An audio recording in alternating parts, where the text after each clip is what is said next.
예수님이 왜 돌직구를 날리셨을까요? 이 질문 하나로 오늘 당신의 인생이 완전히 뒤집힐 수 있습니다. 사람들은 착각합니다. 예수님은 항상 부드럽고 따뜻하게만 말씀하셨을 거라고요. 그런데요, 오늘 본문에 나오는 예수님의 말씀은 마치 날카로운 칼처럼 우리의 마음을 깊이 찌릅니다. 이게 진짜예요. 왜일까요? 왜 그렇게까지 하셨을까요? 예수님은 사람들의 환호나 인기 따위에 흔들리는 분이 아니세요. 수많은 무리가 예수님을 따르던 그 순간, 보통 사람 같으면 기분 좋아서 흐뭇해할 법도 한데 예수님은 전혀 달랐습니다. 사람들 눈치를 보는 대신 그들의 본질적인 자세를 파고드셨어요. 진짜 중요한 게 뭔지를 직설적으로 말씀하신 겁니다. 여기서 우리가 꼭 짚고 넘어가야 할 포인트가 있어요. 진리를 말할 때는 분위기를 깨더라도 반드시 말해야 합니다.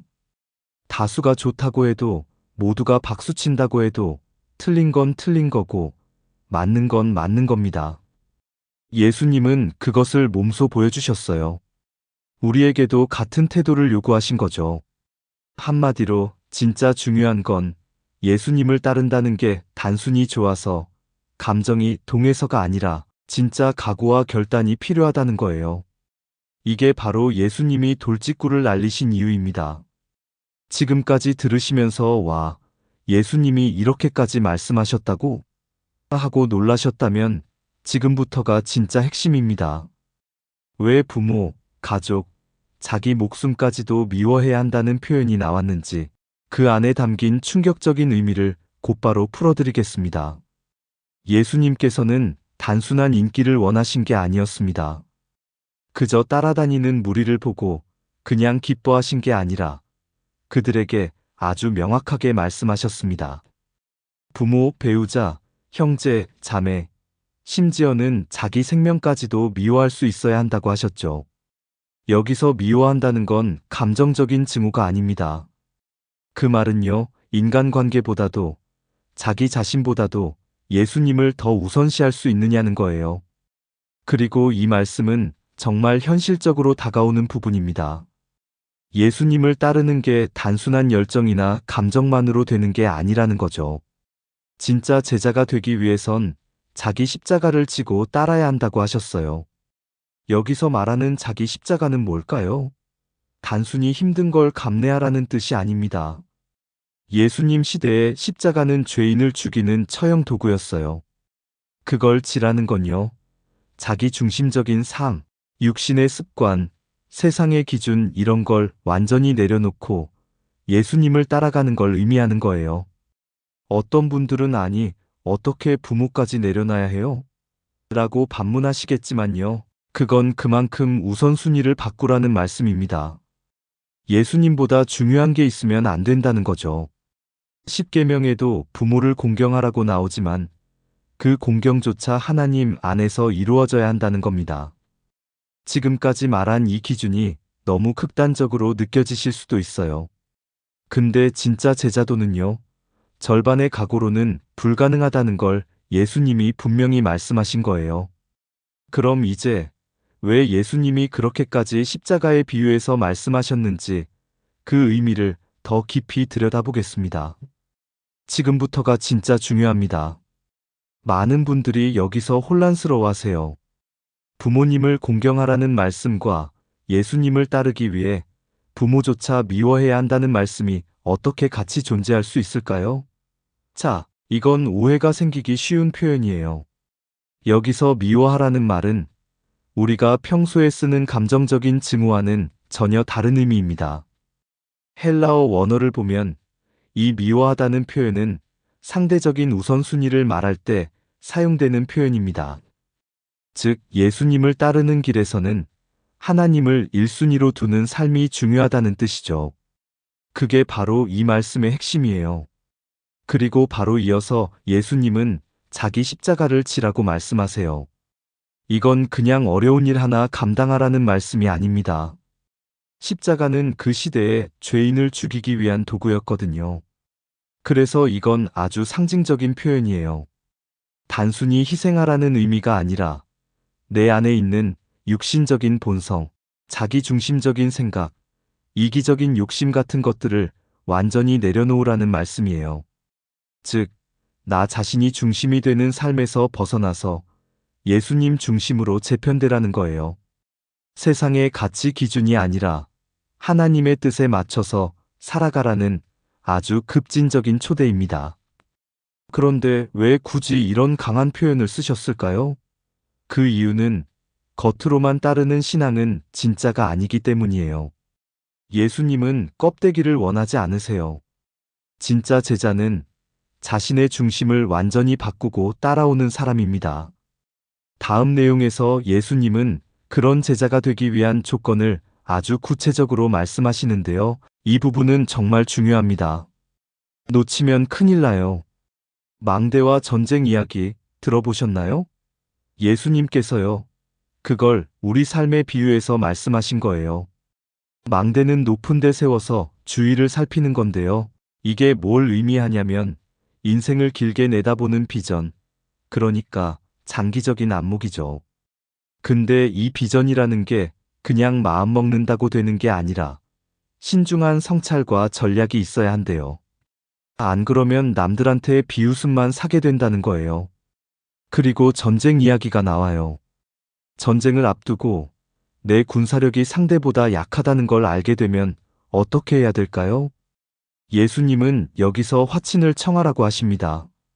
즉, 나의 한계를 솔직하게 인정하고 무리하게 싸우기보다는 상대에게 평화를 구하는 거죠. 이게 겸손한 자세예요. 예수님은 이런 겸손함을 가진 사람이 진짜 지혜로운 사람이라고 하십니다. 결국 이 두 가지 비유가 말하고 있는 핵심은요. 내 힘으로 다 하겠다는 착각을 내려놓고 하나님의 뜻에 따라가야 한다는 거예요. 내가 가진 걸 다 내려놓을 수 있을 때 그제서야 비로소 예수님을 제대로 따를 수 있다는 겁니다. 그럼 다음 말씀에서는 내려놓지 못한 제자가 어떤 모습으로 변해버리는가에 대한 진짜 중요한 이야기가 나옵니다. 이거 절대 놓치지 마세요. 완전 핵심이에요. 맛을 잃은 소금처럼 모든 걸 내려놓지 못한 제자는 결국 정체성과 역할을 잃어버리게 됩니다. 이건 마치 멀쩡한 재료인데도 맛이 없어서 아무 요리에도 못 쓰는 소금 같다는 말이에요. 땅에 뿌릴 수도 없고 거름으로도 못 쓰는 그런 상태죠. 결국 버려질 수밖에 없는 겁니다.